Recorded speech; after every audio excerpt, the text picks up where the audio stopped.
Hola, avui vinc a compartir amb tu segona de Timoteu, capítol 3, versets 16 i 17. I diu la paraula de Déu.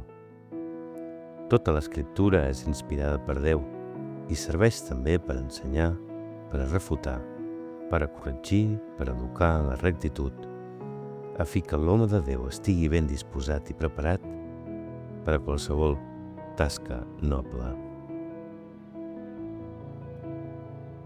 Res del que es diu i està escrit a la Bíblia és casualitat. El verset d'avui em recorda un fet que va passar quan Jesús va ser crucificat. A la creu del Natzarè hi van escriure «Rei dels jueus», cosa que va molestar molt els fariseus i van anar corrents a demanar explicacions a Pilat.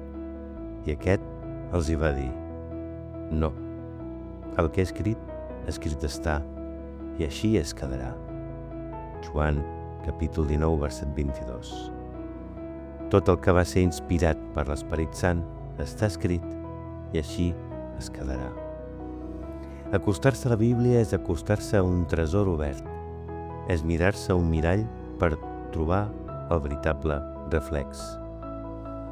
Mira, un pot ser una persona fosca, enganyosa, cruel, manipuladora i tot així posar-se un bon vestit o un bon vestit d'home i veure's increïble davant del mirall i fins i tot enganyar els altres.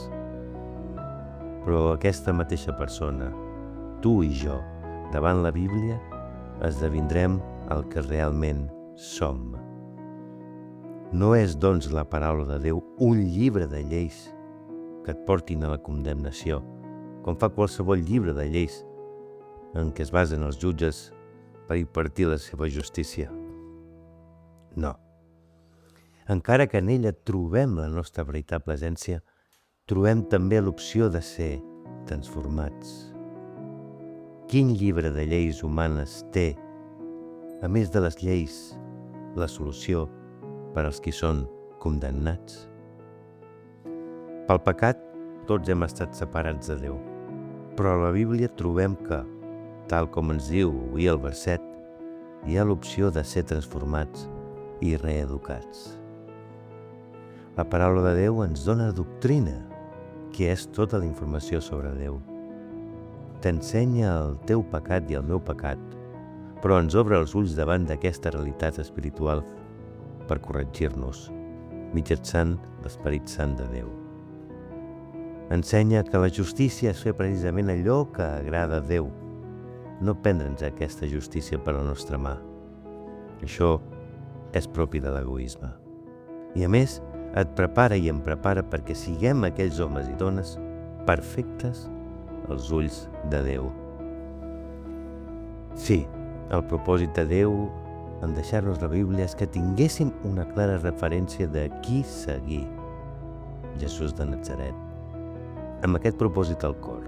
A més, Déu, com a tants altres abans, ens prepara i utilitza perquè fem tot allò que sempre és bo per nosaltres i també per als altres.